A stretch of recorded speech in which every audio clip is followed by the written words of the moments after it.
여러분에게 드릴 이 사순절 기간에 말씀의 제목은 부활의 복음, 소망과 사명, 이런 제목으로 이제 말씀을 드리려고 해요. 지난 주간에 이제 오래간만에 부흥회를 다녀왔어요. 고창 보리밭이나 뭐 몇 개 그냥 목사회나 이런 단체에서 간 적 있고, 제가 개인 부흥회를 고창에 간 적은 없고, 옆에 부안이나 아니면 뭐 정읍이나 뭐 이런 데는 이렇게 갔고, 전라남도보다는 전라북도를 이렇게 많이 가지는 못했는데, 아무튼간 귀중한 시간이고, 이제 물고기는 물에서 살아야지 살 수 있구나 하는 것을 좀 느끼는 시간이었어요. 무슨 말씀이냐면, 제가 이제 한동안 작년 9월 말부로 하늘선 기도원을 끝으로 계속해서 부흥의 요청이 와도, 제가 이렇게 보면 아주 큰 그곳에 청빙이 왔어도 제가 거부했어요. 그러면서 여기까지 오면서 이 흥덕제일교회는 조금 제가 너무 친한 선배님이 강력하게 권하고, 그래서 별 수 없이 그냥 다녀오게 이렇게 됐는데, 되게 잘 갔고, 오래간만에 가서 부흥회를 하니까 10번의 시간은 참 굉장히 어렵고 힘들어도 너무나 귀한 시간이고, 나를 이렇게 회복시키는 그런 시간이고, 또 은혜를 다시 한번 새기면서 그 교회는 1년에 한 번 하는 부흥회를 저같이 부족한 사람을 또 초대해서 그렇게 해주시니까 너무 감사했고, 과분한 사랑을 받았고, 과분한 섬김을 그렇게 받았습니다. 여러분, 고창하면 유명한 그 옆에 부안이 있고, 그 다음에 정읍이 있고, 그 다음에 이제 법성포로 유명한 영광이 이제 거기서 그렇게 오래 가지 않으면 되는 그런 주위에 이제 고창이 있더라고요. 근데 요즘은 다 지자체들이 어려운 게 뭐냐면, 인구가 감소하고 여러 가지 어려움들이 또 있지만, 그럼에도 불구하고 여러분, 우리 경상도 지역과 전라도 지역은 먹는 것부터 시작해서 영적인 먹거리와 육적인 먹거리가 이렇게까지 차이가 나. 고창도 복음화율이 20% 가까이 되는 유명한 선운사라는 여러분 절이 있고, 기타 등등의 절도 있어도, 우리 경북도 뭐 절이 엄청나게 많잖아요. 그래도 복음화율이, 제가 아까도 말씀드렸지만 찬양을 해도 나름대로 섬기는 모든 교인들의 섬김이 굉장히 나름대로 본받을 수 있는 그 면에 있는 교회이지만, 그런 부분들을 느끼고 돌아왔고, 또 그래서 어떻게 보면 한편에 또 목회에 도전을 받는 그런 시간들이었습니다. 기도해 주셔서 감사하다는 말씀을 드리고 싶고요. 제가 이 말씀을 드리려고 하는 것이 아니라, 그러는 와중에 전화 한 통을 제가 받게 됐는데, 어떤 나이 많으신 이제 어르신이 전화를 했어요. 요지는 원래 오늘 교회에 오려고 했는데 우리 김성호 장로님을 만나려고 하는 그런 분이셨어요. 아마 건강 문제로 인해서. 제가 이번 주간에도 그분이 또 전화를 하고 다음 주일에 이제 10시 반에 오시기로 하셨는데, 아마 몸이 불편하셔서 서 있지를 못하고 장시간 앉아 있지를 못하신 그런 어르신인 것 같아요. 제가 오늘 아침에 그분을 떠올리면서 이런 생각을 했어요. 제가 오늘 그분에게 해드릴 수 있는 것이 뭘까? 그분을 그래서 뭐 목사님 다음 주에 만나죠 하고, 물론 주 목적은 우리 장로님을 만나려고 하는 그런 목적을 가지고 오시지만, 그렇게 오셨든 어떻게 오셨든 85세가 되신 그 어르신한테 제가 할 수 있는 역할이 뭘까라고 이렇게 생각해 보면, 내가 반드시 예수님을 전하고 복음을 전해야 되겠다, 그런 생각을 하고, 그분이 저희 교회에 오시고 안 오시고를 떠나서 이제 인생의 여정은 마지막을 향해서 그렇게 가고 계신데, 분명히 천국을 소망하고 또 천국에 가실 수 있는 길을 안내해 드려야 되겠다 하는 그런 생각이고, 아마 다음 주에 10시 반에 오시기로 했는데 아마 분명히 다른 일이 없으면 오실 거예요. 우방에 사시는 분인데요. 우리가 이런 질문을 한번 해볼 필요가 있는 거죠. 복음을 아느냐? 우리가 교인들이 이렇게 물어보면 대부분 복음을 안다고 말할 수 있는 사람들이 과연 몇 명이나 될까? 우리 교인들한테 집사님, 성도님 복음을 아시냐고 제가 이렇게 물었다면, 다른 말로 해가지고 십자가의 도를 아세요? 이렇게 물었다면 과연 몇 명이나 답을 할까? 다시 중생하셨습니까? 거듭나셨습니까? 영적으로 다시 출생하셨습니까? 이렇게 질문을 해본다면 과연 몇 사람이 옳게 답을 할 수 있을까? 다시 다른 질문으로, 예수 그리스도를 인격적으로 만나시고 인격적으로 영접을 하셨습니까? 라고 질문을 한다 그러면 과연 여러분 대답을 어떻게 하시겠습니까? 다시 질문해 볼게요. 집사님은, 성도님은 성령을 받으셨습니까? 이렇게 묻는다면 어떻게 대답을 할까? 성경의 어떤 교회는 우리는 성령을 받지도 않고 성령이 계심도 모른다, 이런 얘기를 냈어요. 우리는 과연 이런 질문에 대해서 답을 할 수 있는가? 여러분 오늘 본문 1절을 한번 읽어주실래요? 고린도전서 15장 1절이에요. 1절 여러분이 읽어주세요. 시작.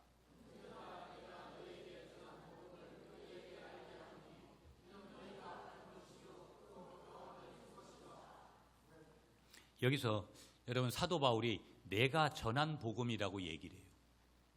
내가 전했기 때문에 너희들이 복음을 받았다, 이 말이에요.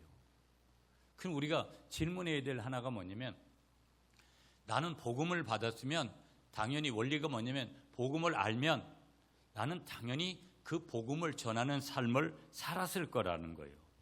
그러니까 내가 복음 전하는 그 전한 복음이 내가 지난 주간에 있었냐?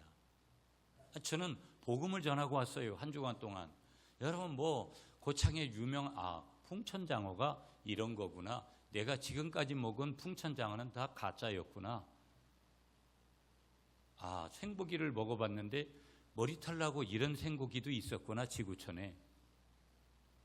그러면서 감동과 감탄을 하면서 또 한편에서는 감사하면서 너무 많이 그렇게 대접을 해주셔서 먹는 것이 너무 부담스러워지는 그런 순간들도 보게 되지만, 저는 제가 한 역할이 뭐냐면 거기에 관심이 있는 것이 아니라 저의 관심은 복음이었어요.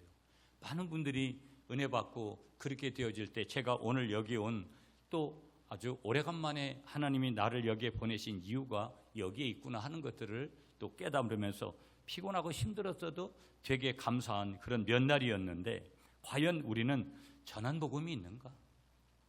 아니, 복음을 전하고 그렇게 오늘 이 예배에 왔는가? 라고 질문할 때는 우리가 받은 것이 있는 사람이, 누가 전하는 거냐?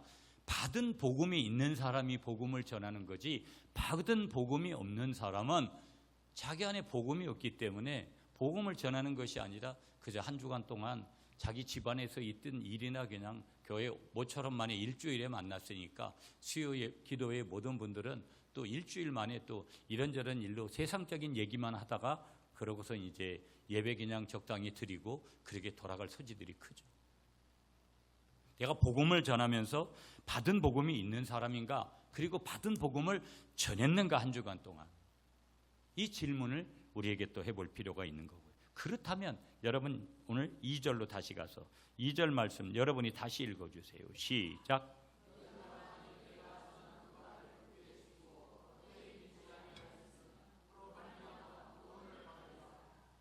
아멘.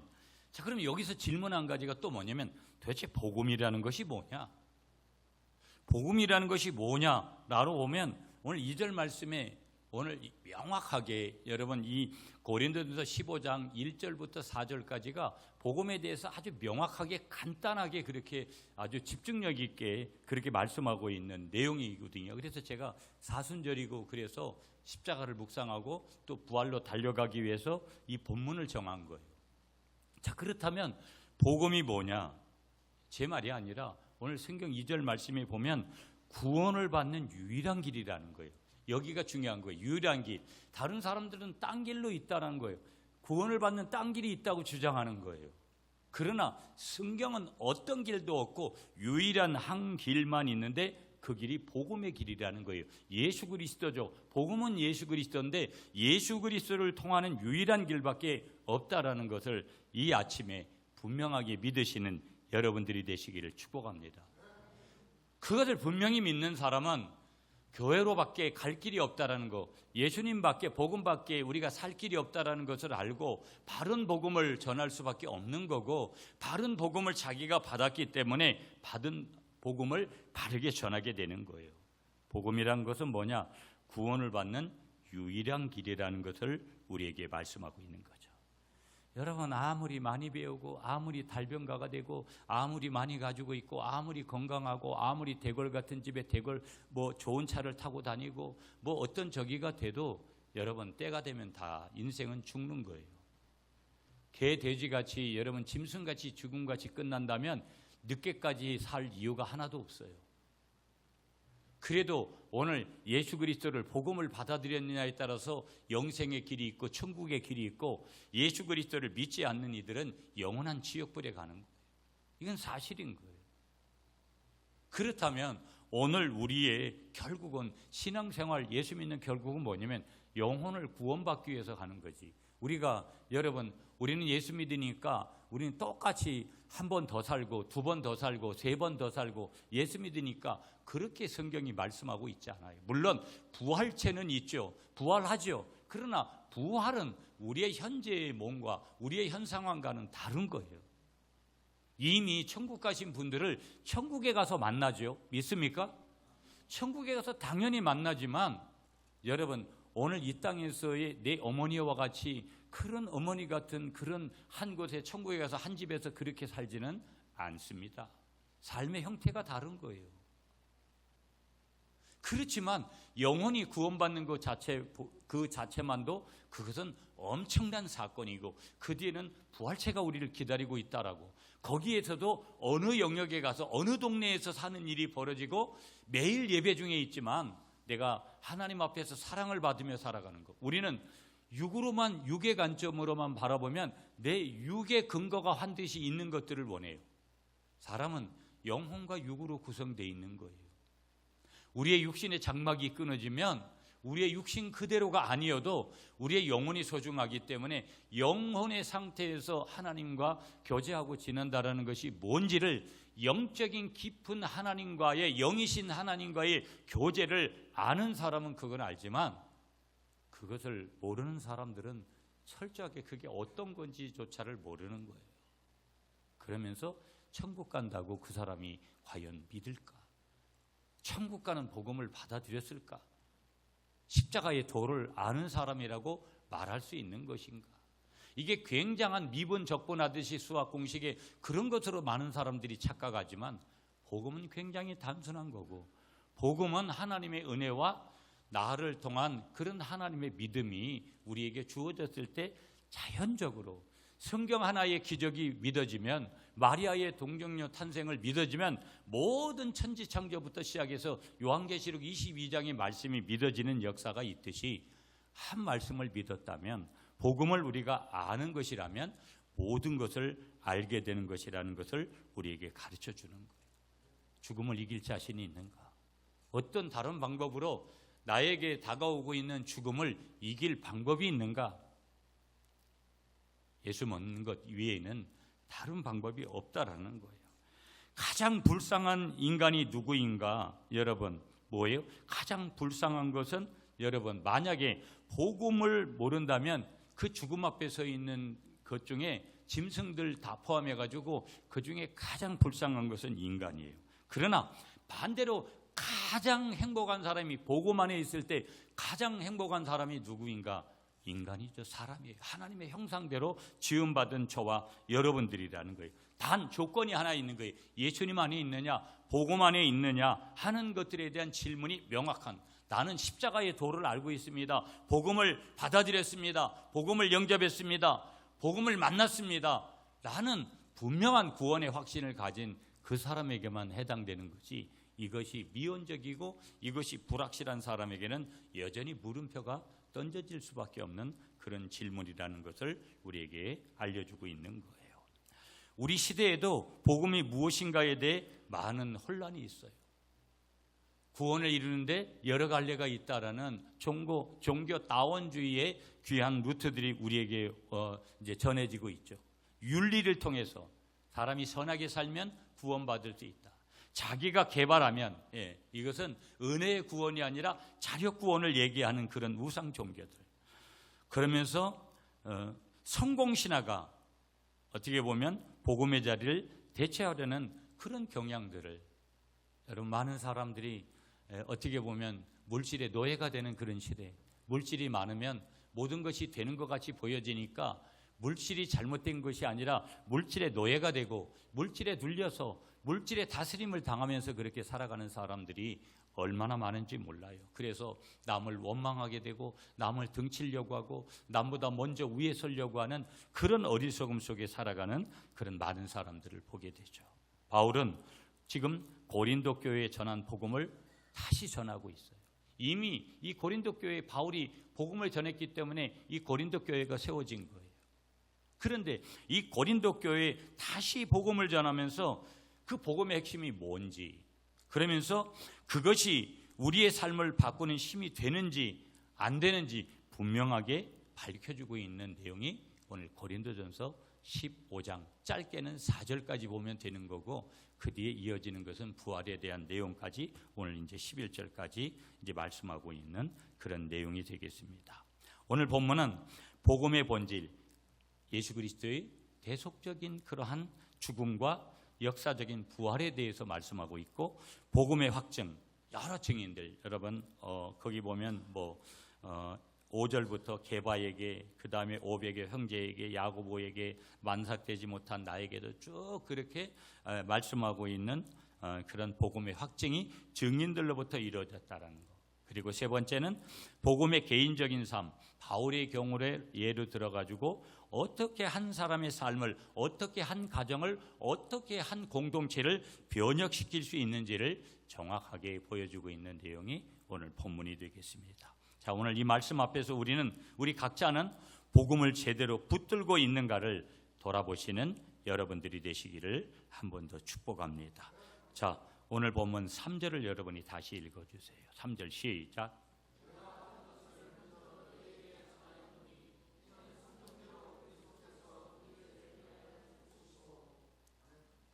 아멘입니다.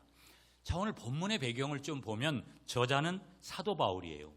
사도 바울이 고린도 교회에 보낸 편지예요. 약 지금으로부터 2000년 이상 됐죠. 약 AD 55년경이라고 추측할 수 있는데 어떤 이게 기록이 정확하지 않으니까 1, 2년 차이는 그렇게 날 수 있겠죠. 그러면 그때의 오늘 본문의 상황이 어떻냐면 고린도 교회 내부에는 부활과 복음의 핵심에 대한 혼란이 있었고요. 이단적이고 세속적인 영향을 받고 있었고요. 부활을 부정하는 사람들도 있었고요. 부활을 경시하는 그러한 경향이 아주 굉장히 두드러지게 있었어요. 오늘은요, 우리는 과학시대를 살고 있어요. 하나님이 희미해지고 복음이 희미해지는 그런 세상의 것들이, 세속적인 것들이 복음을 덮어버리는 그런 시대에 살고 있는 거예요. 제가 이렇게 보면 저도 무진장 바쁘게 살지만 여러분, 바쁘게 사는 것이 중요합니까? 우선순위가 분명하게 사는 게 중요합니까? 많은 사람들이 바쁘게 살아요. 바쁘게 사는 것은 세상적인 방법이에요. 우선순위를 분명하게 하는 것은 복음적이고 신앙적인 거예요. 복음 안에 있는 사람도 바쁩니다. 그러나 뭐가 우선순위냐? 제가 지난 주간에 오늘 3.1절 행사를 복합스포츠센터에서 하는데 제가 기총회장이다 보니까 문화예술과에서 연락이 왔어요. 그래서 제가 대답을 했어요. 오늘 10시 행사인데 도지사하고 전부 오셔가지고 제가 참석하겠습니다. 제가 뭘 착각했냐면 오늘이 주일이라는 것을 확인을 안 한 거예요. 평일이기 때문에 당연히 목사인 저에게 제안했겠지 싶어가지고 다이어리 일정표 확인 안 하고 제가 대답을 해놓고 보니까 주일인 거예요. 아무리 10시든 1시간에 전이든 오늘은 주일이잖아요. 그래서 제가 다시 문화예술과 그 과장님한테, 주무관한테 전화해가지고 주무관님, 제가 미처 주일인지 확인을 못해서 평일인 줄 알고 대답을 했는데 주일이기 때문에 제가 참석 못합니다. 이유는 다른 거 없어요. 우선순위가 3.1절이 중요한 게 아니라 예배가 중요한 거예요. 믿습니까? 여러분이 이 우선순위가 분명한 신앙생활을 하지 못하면 껍데기는 항상 예수 믿는다고 말하는데 알맹이는 세상 것을 먼저 추구하면서 가는 것을 누가 하는 거예요? 하나님이 다 알고 계시는 거예요. 예수 믿는 것은 여러분 어떻게 보면 은혜지만 예수 믿는 것은 십자가 없이 예수를 신앙생활을 건강하게 할 수가 없어요. 토요일이든 주일이 됐든 일요일이면 여러분 집안에 경조사가 있을 때 여러분 어떻게 하실래요? 많은 사람들이 그렇게 정해요. 그러니까 계속해서 끈을 놓지 못하는 거예요. 세상의 끈을 하나님과 재물을 겸하여 섬길 수 없다고 하는데도 하나님과 재물을 겸하여서 섬기는 거예요.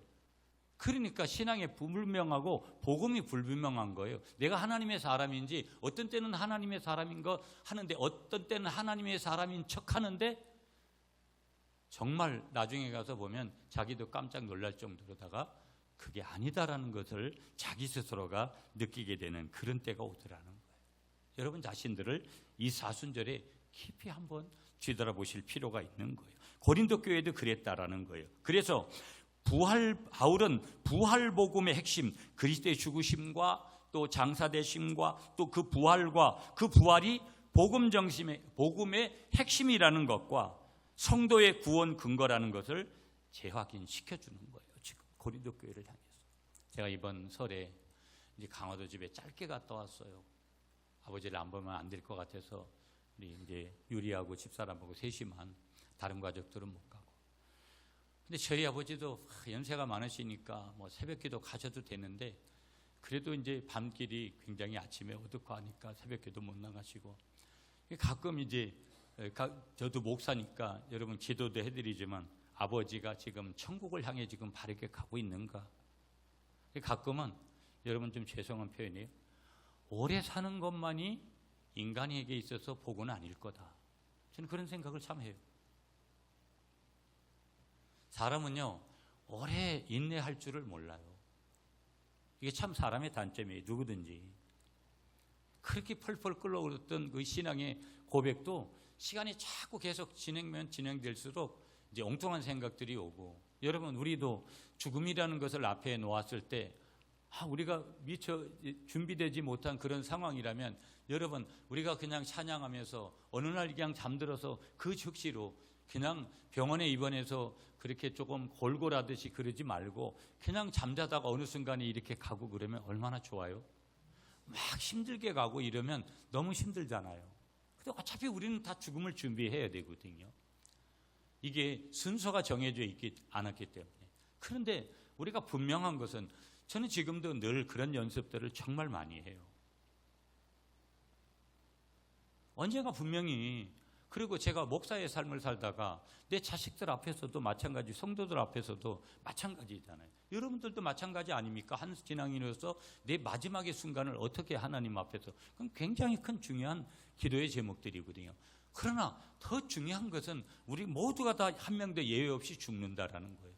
그러면 그 죽음이라는 것에 대해서 늘 가까이에서, 또 연세가 있을 때는 더더욱이나 오늘이 마지막일 수 있고 내일은 없다라는 생각을, 그 종말적인 신앙을 가지고 살아가는 것은 나이 드신 분만 아니라 예수 믿는 사람들은 누구든지에게 동일한 거예요.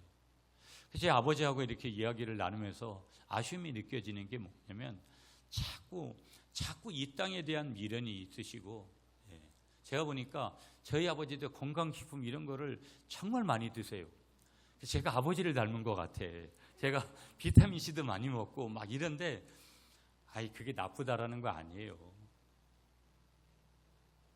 건강관리하시고 매일 운동하시고 그런 거 다 좋은데, 좀 더 제가 바라는 것은 어차피 우리의 마음은 중심이 어디로 가 있어야 된다? 천국에 가 있고 하나님 편에 가 있어야 된다라는 거, 복음 편에 가 있어야 된다라는 거, 이게 굉장히 중요한 거예요. 아멘이시죠?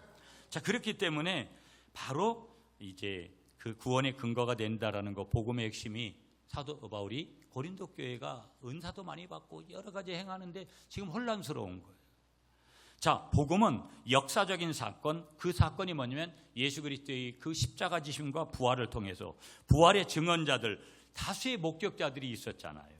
그러면서 복음의 신뢰성과 권위를 그들을 통해서, 복음과 십자가를 통해서 보증을 하게 되는 거고, 그러면서 바울의 회심, 바울의 사역은 인간의 공로가 아닌 하나님의 은혜에 기초하고 있다. 그게 10절이거든요. 여러분 10절 말씀 여러분이 한 번 더 읽어주세요. 10절 시작.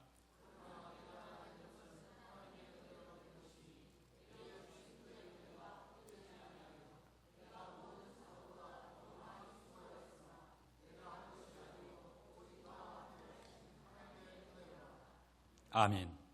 여러분, 오직 나와 함께 하신 누구의 은혜라고요? 하나님의 은혜라는 거예요.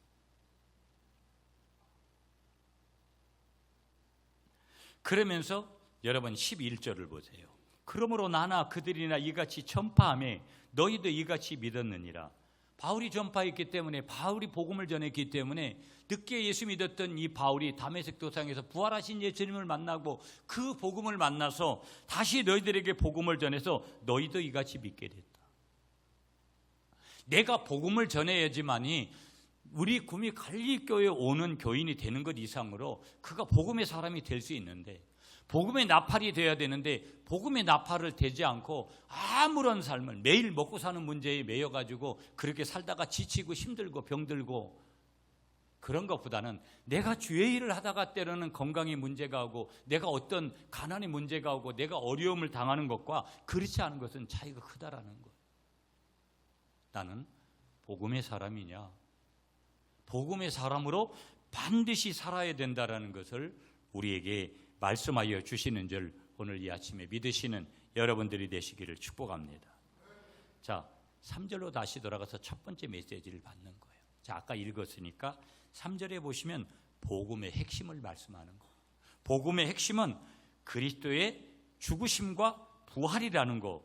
구속의 완성, 구원의 완성은 예수 그리스도의 죽음과 부활로 이루어진다라는 복음의 핵심을 말씀하고 있는 거예요.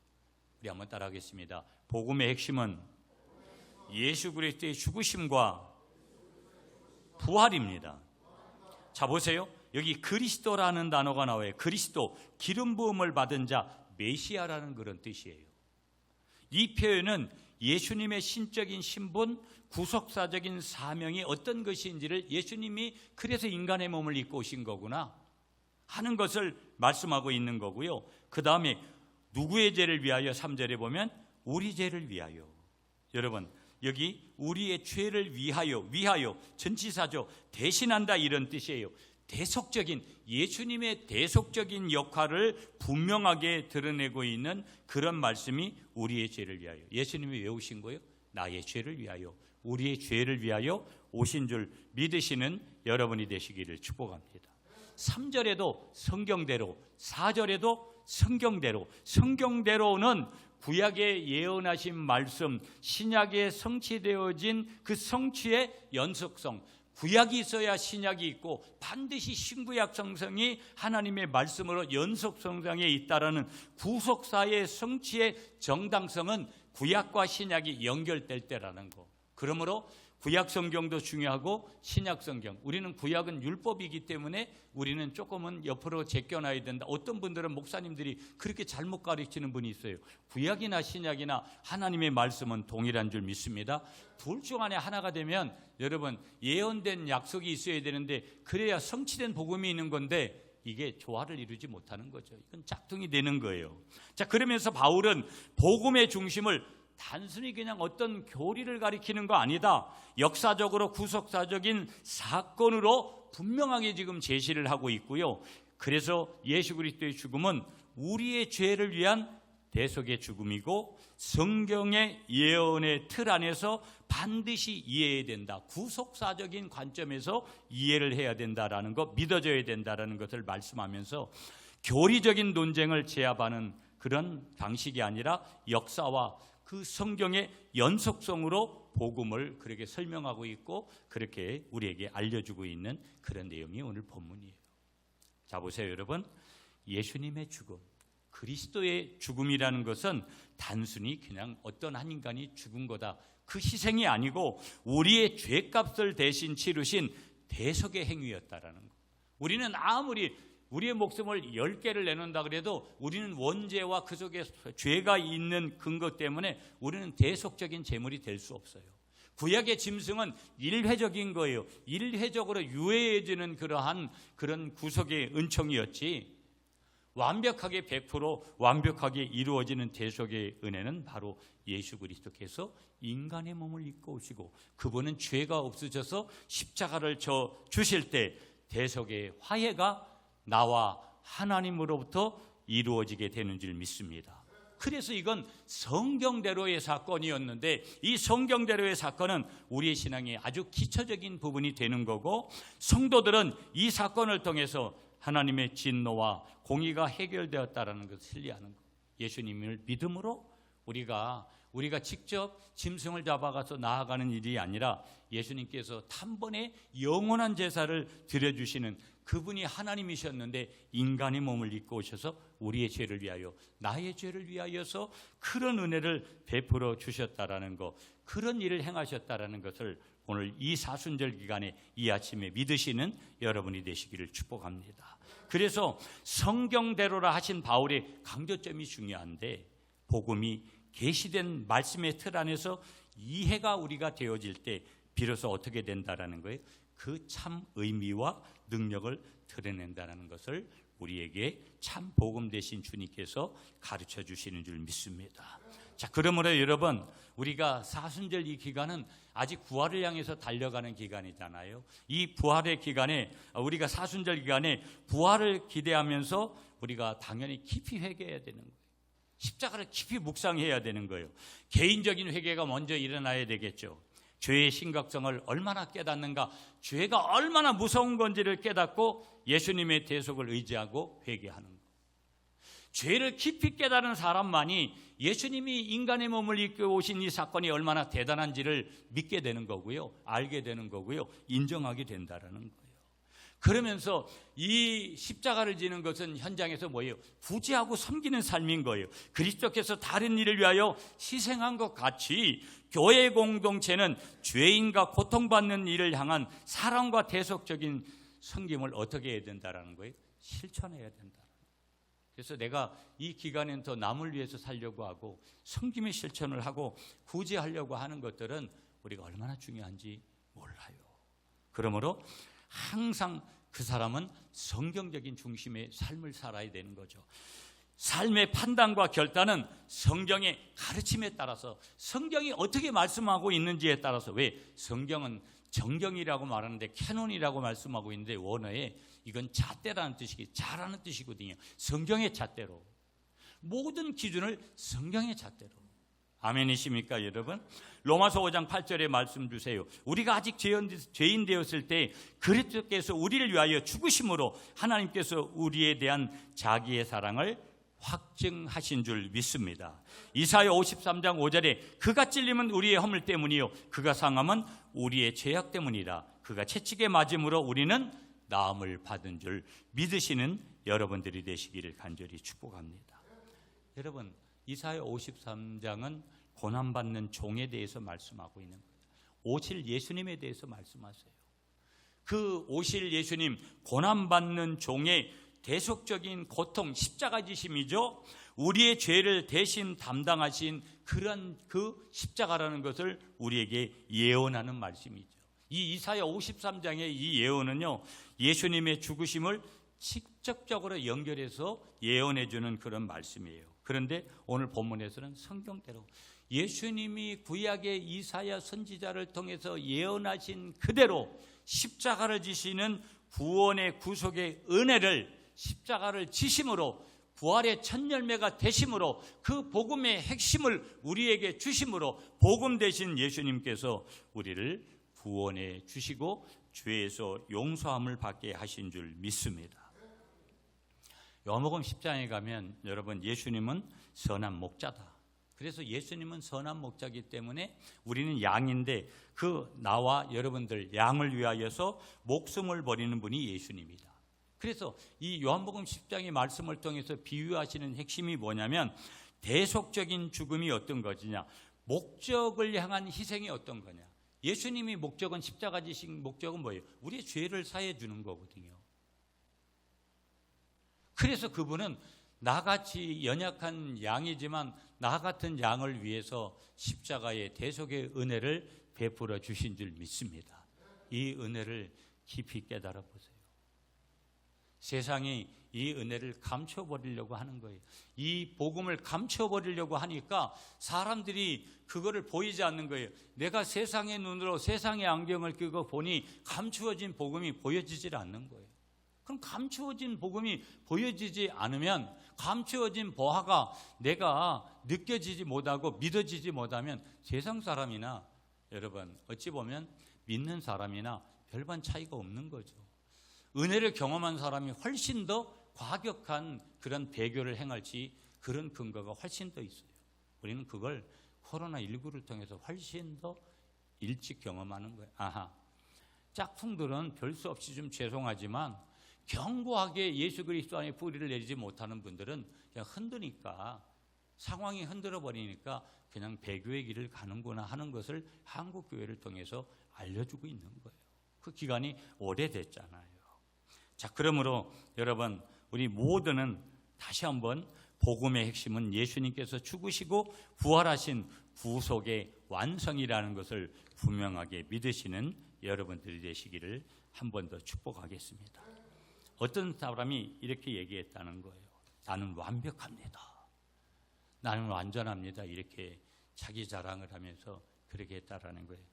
그 얘기를 어떤 성도가 할 때 목사님이 이렇게 얘기했다는, 그렇다면 당신은 예수님보다 더 대단하구만요. 어떤 때는 여러분, 우리가 그런 생각이 교만이 올라오잖아요. 분명히 오늘 말씀합니다. 우리의 자랑은 예수님의 대속 앞에 모두 내려놓아야 될 줄 믿습니다. 두 번째 메시지는 5절이에요. 여러분, 5절 말씀으로 가겠습니다. 5절 말씀 여러분이 읽어주세요. 시작.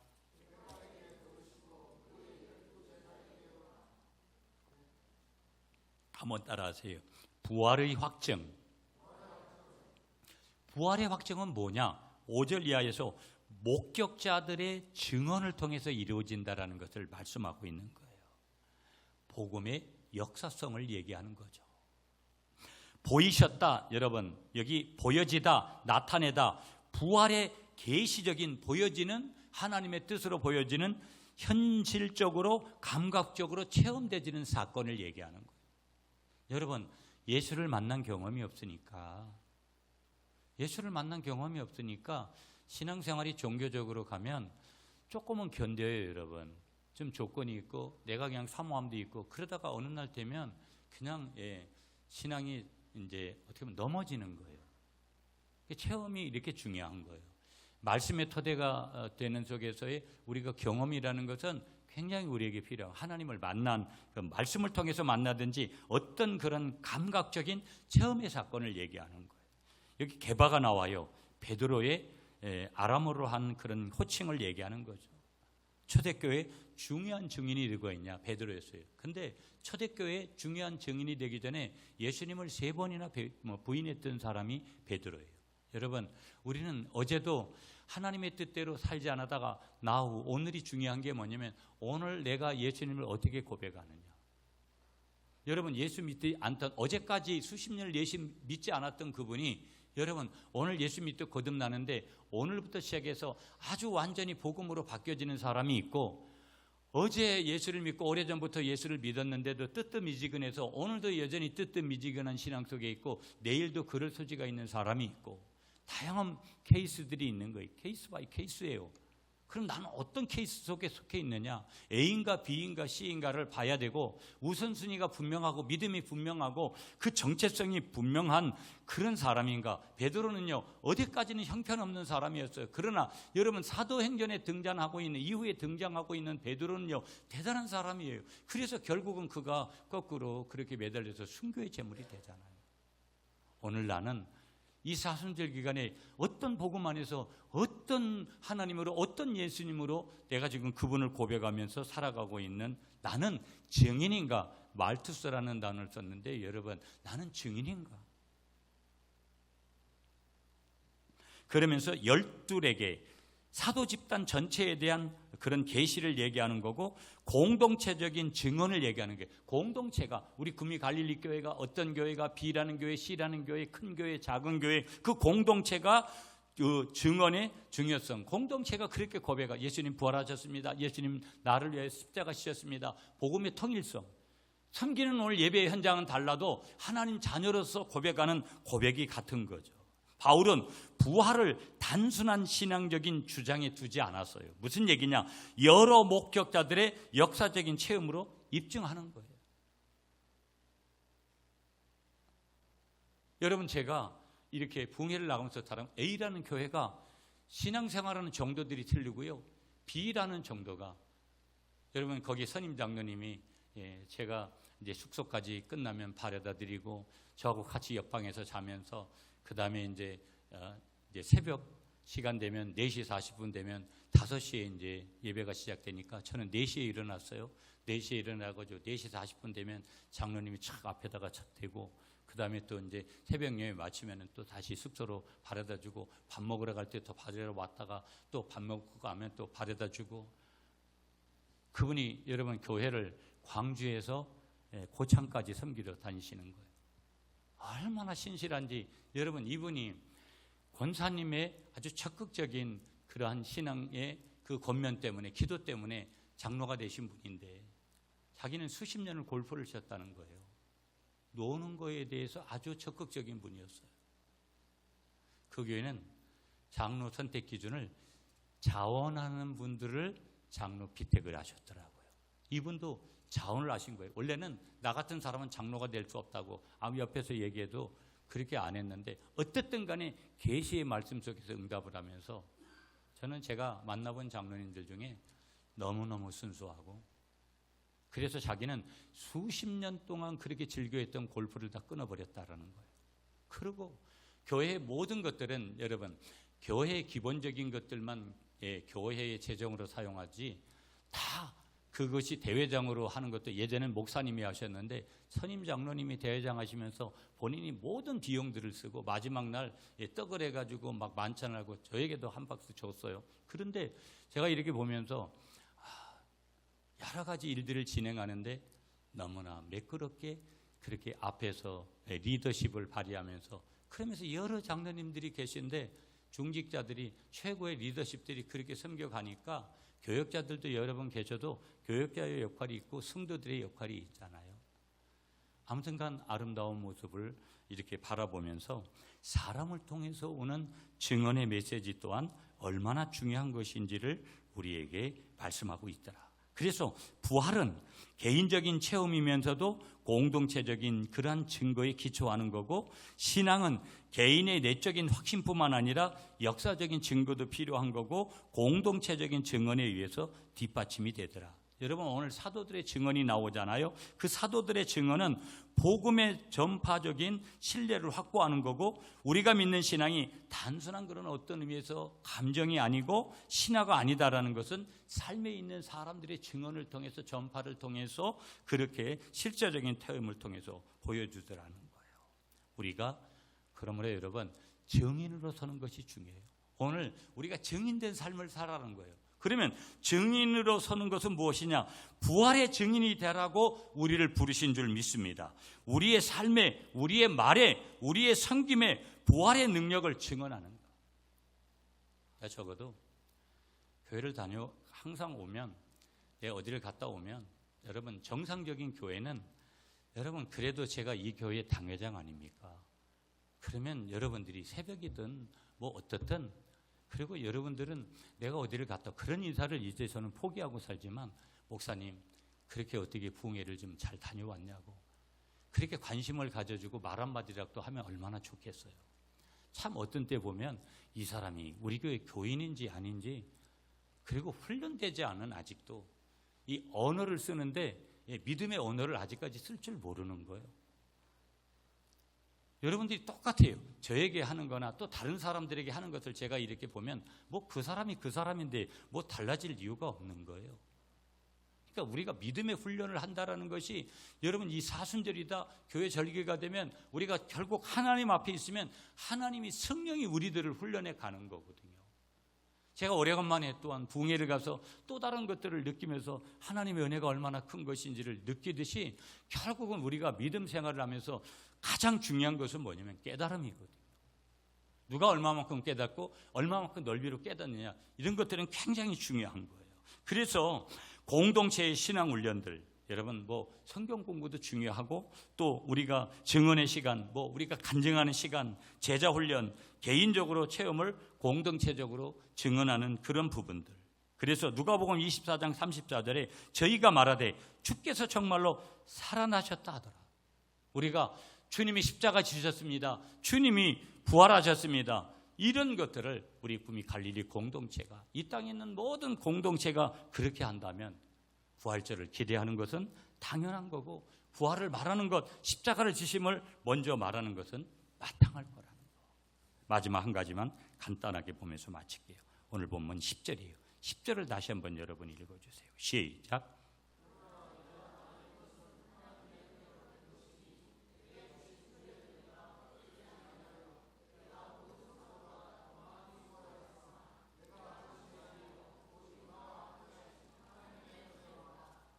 아멘. 자, 세 번째 우리가 간단하게 볼 것은 뭐냐면 그 은혜로 우리가 부르심을 받은 거고, 그 은혜로 사명의 그 삶을 받은, 다시 말하면 사명자의 귀한 삶을 저와 여러분들이 받은 줄 믿습니다. 바울이 회심했어요, 여러분. 다른 말로 하면 바울이 회심한 것이, 다시 말하면 그 바울의 소명이 곧 저와 여러분들의 소명이 되는 줄 믿습니다. 그 부르심이에요. 그런데 그 부르심은 뭐라는 거예요? 근거가 내가 그렇게 만든 것이 아니라 전적으로 뭐라는 거예요? 하나님의 은혜라는 거예요. 우리가 신앙생활하고 우리가 교회를 섬기고 뭐 영혼을 구원하고 어떤 것들을 행할 때 사역의 근본의 출발은 뭐라는 거예요? 은혜로. 하나님 은혜 때문에 내가 이 일을 하는 거고, 하나님 은혜 때문에 이 일을 내가 지금 감당하고 있는 거고, 하나님의 은혜로 내가 부르심의 그 은혜 때문에 내가 그 일을 해야 됩니다. 우리의 능력, 열심, 수고는 중요하지만 그것은 하나님의 은혜와 동행할 때 열매를 맺게 되는 줄 믿습니다. 바울의 고백이 뭐냐면요, 모든 그리스도인의 정체성은 은혜로 단 자다. 저와 여러분들이 오늘 여기 있는 거 은혜 때문에, 은혜로 여기 부름받은 거라는 거예요. 그러면서 은혜에 응답하는 수고를 해야 된다. 그게 뭐냐? 우리에게 사명이고 우리에게 있어서 소명이라는 거예요. 이걸 동시에 가르치는 거예요. 내가 은혜 받은 자라면 반드시, 여러분, 내가 은혜의 부르심을 받았다면, 구원을 받았다면 하나님의 일을 해야 되는 그 사역의 부르심을 받은 사람이 누구냐? 예수 믿는 사람, 복음의 사람이라는 거예요. 그러므로 여러분, 주의 일을 하다가 주님 부르시는 그날에 달려가시는 여러분들이 되시기를 축복합니다. 그 은혜를 항상 잡아가시는 이 사순절이 되시기를 축복합니다. 저와 여러분들을 어떻게 부르셨든지, 여러분 어떤 분은 찬양대에서 안내사역자로, 방송사역자로, 반주자로, 찬양을 인도하는 자로, 여러 가지 식당사역자로, 여러분 여기에는 3D가 없습니다. 어떤 사람이 받은 사명은 귀하고 어떤 사람이 받은 사람은 천한 것이 없어요. 모두가 다 주님 보시기에 귀한 은혜로 받은 사명인 줄 믿습니다. 이것을 우리가 회복해야 되고요. 그러면서 우리가 어떤 경우에 내가 좀 넘어지고 실수하고 죄짓고 하나님의 뜻대로 다시 우리가 일어서야 되는 회복의 은혜를 주님 십자가 속에서, 주님 부활 속에서 발견해야 될 줄 믿습니다. 에베소서 2장 8절 9절에 너희가 그 은혜로 인하여 믿음으로 말미암아 구원을 받은 줄 믿으시는 여러분들이 되시기를 축복합니다. 이제 여러분 말씀을 맺을게요. 이번 계속해서 부활절 두 번째 주일이고 우리는 사순절이고요. 이 사순절 기간에 사순절의 십자가를 깊이 묵상하면서 우리가 부활을 향해 갈 때 4월 5일 부활절은 우리를 반드시 기다리고 있다는 것을 기억하시면서 오늘 주신 말씀 앞에서 더 겸손히 하나님의 말씀을 묵상해 가는 사순절이 되시기를 간절히 축복합니다.